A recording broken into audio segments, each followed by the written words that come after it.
Look, dude, all I'm saying is that if Adam Sandler wants to have all these movies with Drew Barrymore, that's cool, dude. But if he never got to smash it in, then I'm sorry for the guy. But he got some kisses here and there.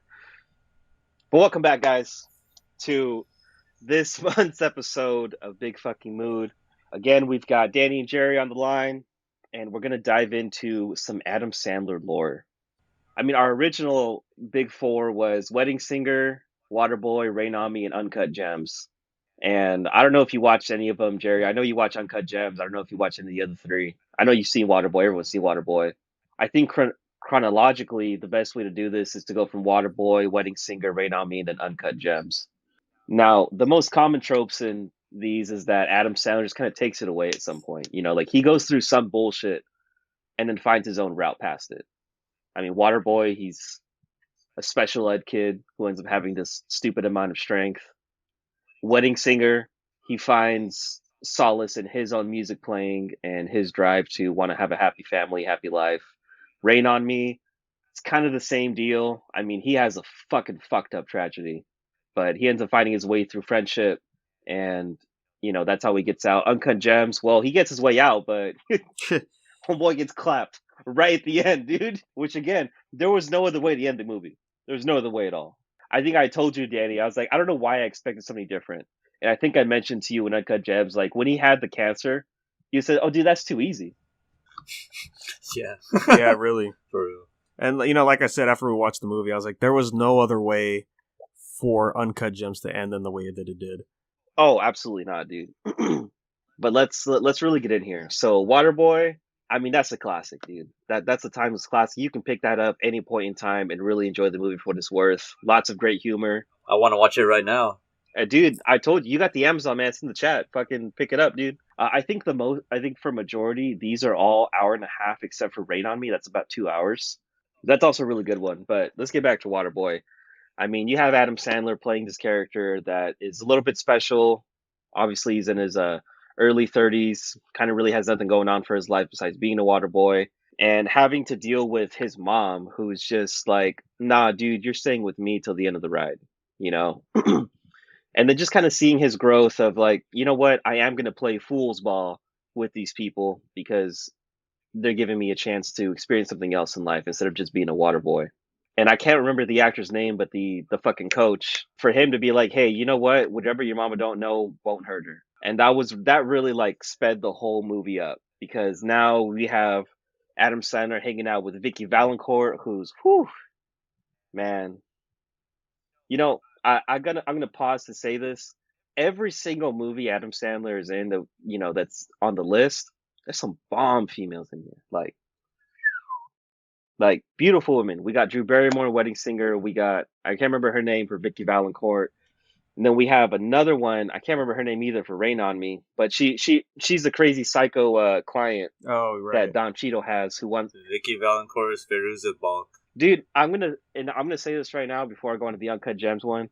But Vicky Valancourt set the wave like the way I wanted a female when I got older. We all wanted that badass bitch to tell our moms, yeah, fuck you. I'm going to suck your boy's dick and I'm going to keep this going. And then we got Uncut Gems, which is just full of the greatest. What was her name, Danny? It starts with a J. Pull up the casting list, right? Julia Fox. Yes. You should also know that this was her first film as well. No way. Yeah, she's a model for her dude. career. And then this is the first film she did was Uncut Gems. And she fucking killed it, dude. She did a good job. All the way up to the end. But again, we've got certain common denominators in these Adam Sandler films. We're not going to go into all the other ones. Yeah, the thing with Adam Sandler is, we were talking before in the party chat before we hopped on Discord, and there's a lot of great movies that Adam Sandler has done. Yeah, there's too many to count. And that's exactly what I was going to say. When we decided to do Adam Sandler lore for this, because I think it originally started to be just like an Uncut Gems, like dissection. But then since it's Adam Sandler, this dude's got a whole multitude of movies, and a majority of them are all really, really good. And I'd always thought of Wedding Singer and Waterboy to be like one of his prime movies, even though they were in his early stages. I mean, you can look at both of them and see a totally different actor in both sides.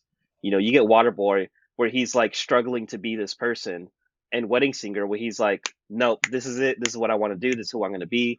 Stuff like that, And then Rain Over Me, that was just a roller coaster of emotions, man. Like Adam Sandler's performance in that, vastly different from Wedding Singer and Waterboy. Instead of having the comic relief kind of character or the one who really strives to be something else, we get this character who's completely lost in himself, Hmm. due to a very horrible tragedy, and it makes a lot of sense when you start looking at the movie as a whole and really seeing it for the first time. You're like, oh wow, that makes a lot of sense why he's just so lost in himself. And then we get to Uncut Gems, and he's just trying to make something for his life because of everything going on, which he succeeds at the end, but at the price that was very not worth any dollar they could have had. It's worth all the time and all the effort for just that one.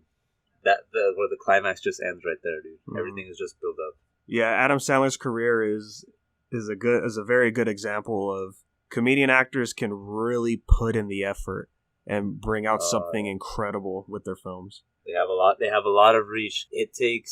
You're pretty much a master of emotions when you're pretty much a comedian. When they find a way to put their genius onto like a movie or big screen or something like that, and it still ends up being funny, it's great. Well, dude, and he also had his own production too. What was it? Was it the Happy Gilmore Productions? Gilmore. Happy Madison. Happy Madison. Hey, dude, we were close. Yeah, we were pulling a Burt Kreischer right there. Yeah. But I mean, he had his own production, dude, and he came out with some really great movies from there. I want to say Little Nicky was probably one of them. Billy Madison was obviously one of them. There was a lot of great movies in that production that just came out. There you go. I just finished the first episode of the Bill Burt podcast, and there was something that Bill Burr had said about comedians being actors and just actors as a whole, which is like nobody gives them enough credit, because they do work their ass off to try and be this different role that's like not accustomed to them, like, oh, they're a stand-up, they're just a comic, they can't do any real acting. But here we see Adam Sandler just killing it time and time again, just delivering this role that's like, oh, okay, you know what? You actually know what the fuck you're doing. I mean, there is the standard like Adam Sandler, oh my God, what the fuck? But I mean, it's always appropriate. It's always great in those moments. But I mean, at least for me, when I see an Adam Sandler movie, I'm like, I'm just waiting for the yell.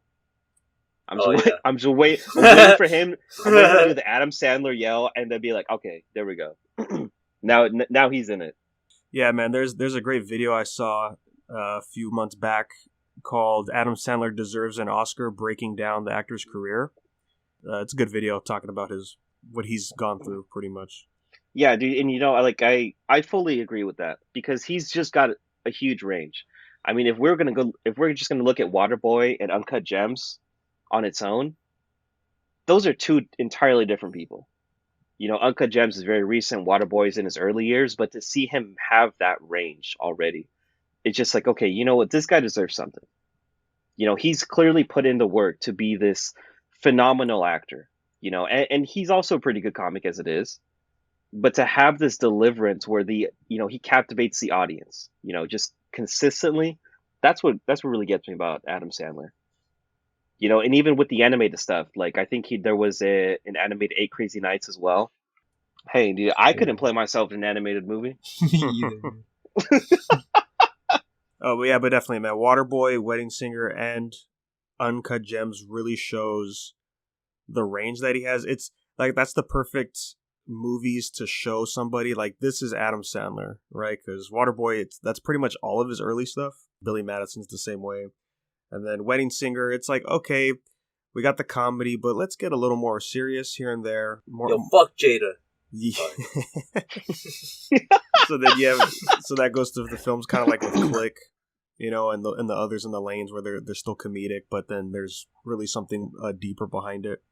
And then you go straight to Uncut Gems and Reign Over Me, and so in a sense like Spanglish as well. It's like oh, he's actually throwing some chops. Oh, as well as Punch Drunk Love, of course. Everyone loves talking about that film when it comes to Adam Sandler. Dude, and then you got to throw 50 First Dates in there and Click. Yeah. Oh man, I have to watch Reign Over Me. Dude, it's so good. I got the DVD. I'll give you the Amazon again that way you can check it out. Yeah, dude, that's a really, really strong film. Don Cheadle's also starring in it. I think him and Adam Sandler are really the big hitters. But man, like when I got to the opening sequence, and it's just Adam Sandler riding a scooter through San Francisco late at Mm-hmm. night, I knew I was in for a movie. I knew I was going to be in for a sit down. There's just those starting moments of all of these Adam Sandler films that really just kind of like are like, hey, dude, you know what? You're in for a ride. You're in it to win it.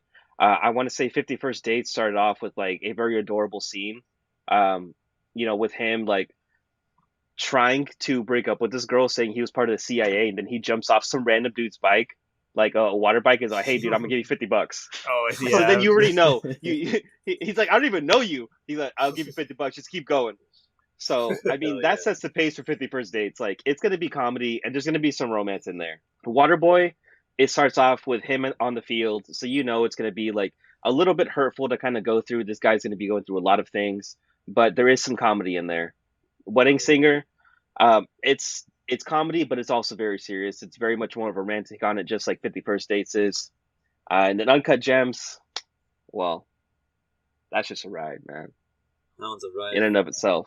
And it's such an interesting movie too because of how people can react to it.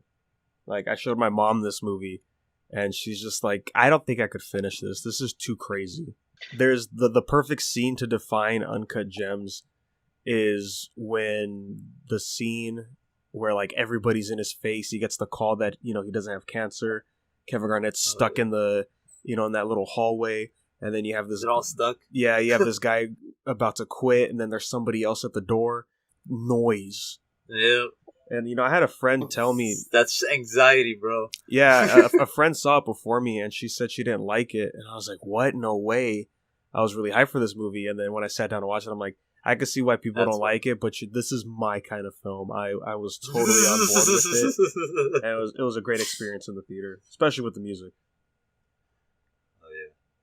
Oh, dude, I wish I saw it in theaters. I ended up only seeing it at home, but just like the opening presence of it all, I was like, okay, this is gonna be a wild movie. And I tried to go into it as fully blind as possible, just like kind of knowing what you and Julian had said about it, Danny. And then when I was going through it, I was like, you know what? I could see why people don't like this. It's a little stressful. It's very chaotic. There's a lot of movement in every single scene. It kind of puts you at your wits' end. Like if you were to look at the character, like how would you react going through this at the same time? So I could definitely see it, but I'm going to sit with you on this one, man. This is definitely a movie for me. I mean, we talked about the trees, so that's also a special kind of film. It kind of puts you in a different spot in your brain, like, oh, okay, this is the ride we're in for. I'm going to keep going.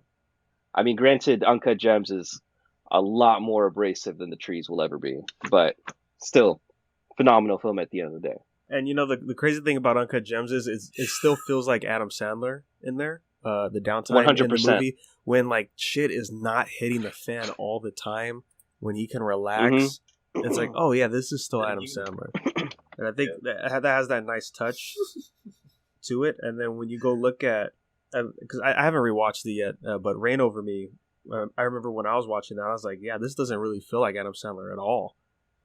Even when he's like kind of starting to get back as a normal person in that film, it's still he still feels a little off, and I think that's what I really like about that film. Yeah, I want to say, just because I recently watched it, there's maybe like 2 or 3 moments where I really feel like, okay, that's Adam Sandler just coming out. Where he's like being really comedic with like Don Cheadle about what's going on, like how he should approach his practice over at the dentist firm that he's in. I'm like, okay, yeah, there's the spark that I was really looking for. But even besides that, you don't really need that in that film at all. Like Adam Sandler just kind of takes it away. He's like, hey, this is a whole nother person. This is who I really like. This is my range that I have, and he kills it. 100%. He kills it. He throws on this persona of this character who had this immense tragedy, with his family. I'm not going to give you the details, Jerry, so you can watch it and like have your firsthand experience with it. Oh, dude, I read the whole thing right now, but I still gotta watch it. Okay, yeah. So then I'm gonna fucking go balls deep in then. Yeah, go balls deep, bro. I'm gonna go balls deep like that dude who like put his balls in his butthole and just kind of shit him out. But I'm gonna go that deep. But just like when you find out, That was the best part. I can't believe so either. When I found out that that's what his tragedy was, I had to pause the movie, dude. Like I had to fucking sit there and be like, God damn, that all makes sense now. You know, like I could definitely see there was a tragedy somewhere with like his wife, but you know, for the children to be included and the way that he had maneuvered around his apartment with like rearranging everything and trying to finish up the kitchen, it all made so much sense. And then there was that scene after the court hearing where he goes up to his in-laws and he goes, "Just because you have pictures in your wallet doesn't mean I'm not suffering. I see them everywhere I go. You don't. I see them with every little thing that I do." You know, and then just the expressions and everything that came out of him in that little monologue, I felt that, man. You know, I was like, you know what, dude, you're really taking it to a whole nother level, and it makes so much sense why he was the way he was the entire film, Hmm. and the acting directions that he chose to use for that film. You know, where Don Cheadle was like, "Hey, dude, come on, let's just go bed." He goes, "No, man, I want to get some Chinese food. I want to hang out. I want to do this and that." You know, and that how he's just mindlessly playing a video game, which is, I mean, one of the best video games ever, Shadow of the Colossus. Throughout the entire Yeah, movie, that's on the it just fits Xbox. into the narrative. It fits so well. Like he's just going through life very mindless. So what is he doing in his private time? He's playing a mindless video game. You know, he's just going through his own motions at his own time. So once I really picked up on all of that, I'm like, this is it. This is why he did a phenomenal job because he just kept playing along everything very, very beautifully. Yeah, and I think that's the best You're gonna scene to enjoy that show. movie, Jerry. Oh yeah, you definitely will, Jerry. Yo, this video that you posted is really easy. I'm watching it like at 1.75 speed, and it's like, damn, bro, it's covering. It's really good. Yeah, I'll have the link in the description so everybody can check it out. What were you saying, Danny, about the scene? Yeah, the scene you're talking about for "Rain Over Me," that's I think the defining scene for the film. Right? If you had to summarize the film in one thing, it's definitely that scene. Definitely. It's either gonna be that one or it's it's the scene right before he talks about his tragedy. You know, where he's in the Yeah. he's in the room with the therapist and she's like, "Look, I'm not going to tell you to come in here if you're not going to talk about what's going on, but you have to talk to somebody about what is going on in your life. You know, like it's not going to be me, it could be anybody, but you have to talk to somebody about it." And he's like, "Okay, is our session over?" And she goes, "If you want it to be." He goes, "Okay, cool." So then he gets up, he opens the door, looks at Don Cheadle sitting there, and he goes, "You good? You ready to go?" He sits down and he tells him exactly what happened. And just Mhm. that breakdown of that moment from like from scene A to scene B, a therapist comes out and she sees what's going on. That was the like the if I was to tell anybody to like watch like a two scene part of that movie, that would be it. You know, just to kind of see exactly how Adam Sandler can be this character. You know, like, no, I'm not going to say anything. This is who I am. Immediately going into, no, I need to tell somebody. I'm going to tell somebody that I trust, even if I don't even remember this guy. You know, I did go to college with him. I don't really fully remember him because of what's gone on in my life, but I'm going to tell him everything because this is the only person that I trust. You know, and just that movement was so fluid, and it really had had me on the edge of my seat the entire time. Again, that was another moment I had to pause it and just kind of sit back and reflect and just digest what had happened because it was really magnificent. You know, the movements that he had made, and then just the preceding scene afterwards. Yeah, man, I'm glad you like it because I don't hear a lot of people ever talk about that movie when they bring up Adam Sandler. Dude, when you mentioned to me, I never knew about what it was. Like, and I've been a pretty big Adam Sandler fan, like majority of my life, you know. So when you mentioned to me, I was like, I don't even know what this is, dude. I'm excited to go through it for my first time, but man, it was not what I expected. Yeah, I think it's very underrated because people always bring up Punch Drunk Love, which I'm sad to say I still haven't seen yet. I know that's one of his top movies. Everybody always wants to bring up when it's like, oh, Adam Sandler can be a serious actor, and I'm sure it is a great film. But yeah, this one for sure.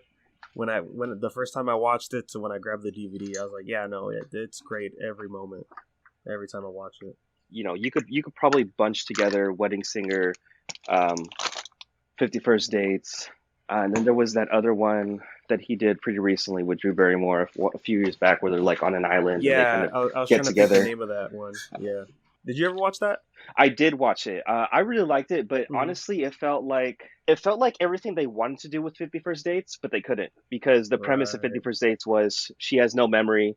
You know, he kind of has to like make her fall in love with him over and over again. So when I watched that film, I got really big 51st Dates vibes, but again, it was like everything they wanted to do without like the constriction of the original plot line. But it was a really, really good time. And Highly there's recommend some it. good moments in there too. But we do see this like I want to say it's like an Adam Sandler thing where like he gets one scene and he does really, really well. And it's like, well, how are you gonna fall in love with that? And I think it might just be the experience of a comic that like, okay, you tell a really good joke, how are you gonna fall in love with it? And he does exactly the same thing. He just follows up with it with even something stronger and then lets the moment saturate. Hmm. So the one I can think of with Wedding Singer is towards the end of the film where he's on the plane trying to find Drew Barrymore. He's telling everybody the story, in first class. Billy Idol's there, all these people there. And then the stewardess comes down and goes, "Oh, there's this asshole over here. He told me he was first grade, piece of meat." Adam Sandler's like, "Oh, fuck." So he goes and looks. It's the dude that Drew Barrymore was about to marry that he's trying to stop the whole marriage from happening. What does he do to top off the scene? He goes and plays a song for her that he wrote later on that morning. That's a perfect follow up to do all that with. Like, oh, now you have this like really, really big rising climax. How are you going to help it plateau? How are you going to help it reach its peak? Boom. That's what you're going to do right there. And then with Waterboy, when Vicky Valancourt comes and brings the whole town over to the hospital when Mama's over, whatever the fuck happened to her, everybody's outside. Mama wakes up. She hears everything. She's like, "Hey, you know what? Go play some fool's ball with your friends. I'm going to go be there and support you." And boom, right there. That whole last football game, another perfect moment of that, rising climax over to that plateau, over to the rest of the film. I want to say Uncut Gems is when he places them over into that fucking room, in his shop and then waits till the end of the game. And then he finally gets the money. He goes, "Oh, fuck yeah, I got it. I'm coming. I made it. I fucking got it." And then he gets shot and. Yeah, I have to say for Uncut Gems, it's definitely the scene with him and Kevin Durant is probably my favorite Oh, that's scene. a good one too. I like it because of what Adam Sandler does, but I'm also impressed by Kevin Garnett in the whole film as well. And then just seeing them together, just working on this scene, I was like, "Oh, this is really defining for the movie." And I think it's what you would pick when I would bring up Uncut Gems, anyways. Aside from the chaotic scene I mentioned earlier. Oh yeah, 100%. I agree. And Kevin Garnett. I mean, you said this just right now, Jerry. I mean, Danny, but he did a great job in this movie. Yeah, I mean, now that you mentioned that Julia Fox is her first film, and then you got Kevin Garnett over in here, like that's a pretty good job, for everybody to do what they're doing. yeah. I mean, big props to the Safdie brothers. They specifically wanted Adam Sandler to do this movie. Like they wrote Howie thinking that Adam Sandler is going to be doing the acting for him. I think you said they waited for him to do it too, right? I know there was pushback from the studio a few times for the script, and then once they got it accepted, the first person they went to was Adam Sandler, and he was all for it. I feel like I don't remember the last movie Adam Sandler came out in, but I feel like it was a little bit of a while. And to see this, as his like debut come back, this was a really solid film. And I don't know if you ever saw it, but I think you should check it out. He won an award for it at one of the independent film festivals. I think it was the one after. No, it was before the Oscars, and just the way he does his speech, it's pure Adam Sandler, like Waterboy level of the way his humor works. Very Hell humorous, yeah. but like once you pay attention to what he's saying, it's like, oh, this is actually a really good speech. I'm like, of course, only Adam Sandler could do it like this because this is him, and going off of the film Uncut Gems, it's really impressive to see his acting chops compared to what he usually does. I completely agree. But I mean, it's not to say that when he does do his little comic thing, he does a pretty good job. Like, let's bring up Anger Management, Oh, of course. which is again another great classic Adam Sandler movie. And what does he does? The entire film, he's got that angry part of it, which is great. So he gets to do the Adam Sandler yell the whole time. But there's just a consistency of like, how am I going to top this next scene? And he always does it to a T. Like his acting decisions are always really, really great. And he really does a great job of playing off of big player actors too. Like him and Jack Nicholson were perfect in that film. Oh, I completely agree. So that movie Adam Sandler did with Drew Barrymore, that was like a reboot of 51st Dates. It's called Blended. That's right. Yeah, yeah. And apparently, this is the same director that also did The Wedding Singer and 50 First Dates. Oh, okay. So it's all the friends coming back together. Right. So that makes total sense to see, like, we got Wedding Singer that happened first, then going into 50 First Dates, and now going into Blended. I mean, their chemistry has always been good. They've done a phenomenal job together. But I'm looking at his history right now. I guess the only really big thing that Adam Sandler did between Uncut Gems and Blended, which was 2014, was the Hotel Transylvania movies. Because I didn't hear too much about this movie Pixels. Yeah, yeah. There's a reason why. Jack and Jill. Jill, yeah. The first Hotel Transylvania is a fun time. It's a good animated movie. All I know is the memes and the Goth Daughter. But no, that's definitely one on the list that I would like to go back and check out because, again, like we said earlier, his animated stuff is also pretty solid. Yeah, and you have to remember, Eight Crazy Nights. Adam Sandler made an original song for Hanukkah, which hasn't been done in a long time. I totally forgot about that. And I like how Bill Burr brought it up once on his podcast a while back, and it's just like, yeah, it took a comedian to do that. Like, come on, people. Right. But again, it goes to what I heard from the first episode of the Bill Burr podcast. It's like nobody gives comics that become actors, that much credit because they think they just can't do it. Mm-hmm. But clearly, Adam Sandler is one of the ones that can do it. David Spade is another one. Chris Farley. There's a whole good group of comics that have been phenomenal as actors. Bill Burr, since you mentioned him. Exactly. I mean, his performance in Mandalorian, even though it was only for an episode, was still pretty fucking solid.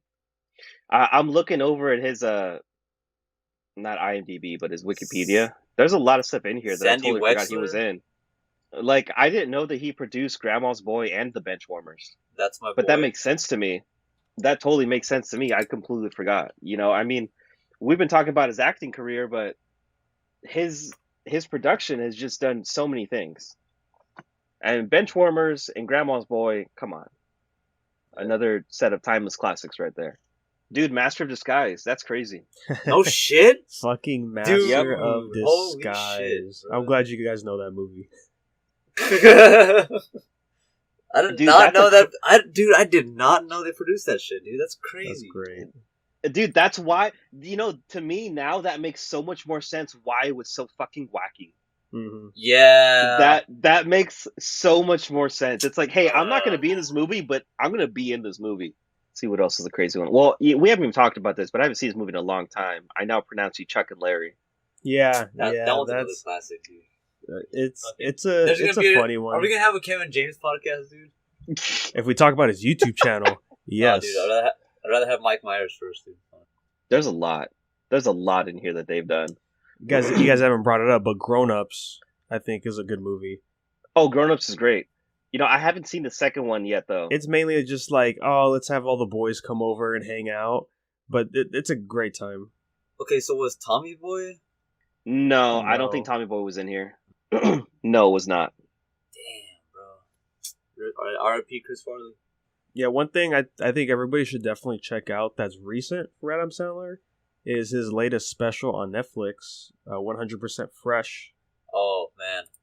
Yeah, that one it's so great. It's the epitome. I still haven't seen that. That was what, like 2 years ago or something? I think a year or two ago. Yeah. It's a pretty good one. It's very chill, I think. The one part I like about it is he goes to 5 different comedy stores to do his whole special, couple of arenas and all that.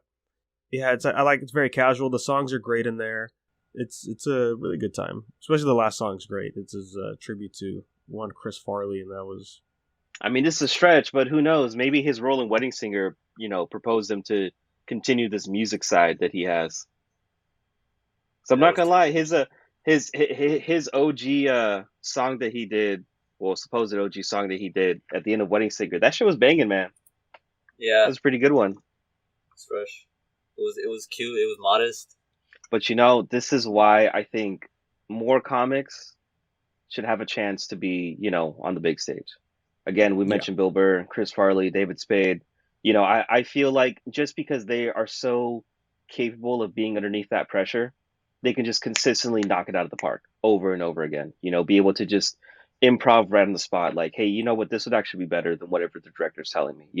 I'm sure in context that can very much change. But I think for the most part, you give a comic a stage, he's gonna do really, really well with it. Especially ones that have spent so much time on the stage. And we got these old school guys, but then we have the new school guys also doing exactly a killer job.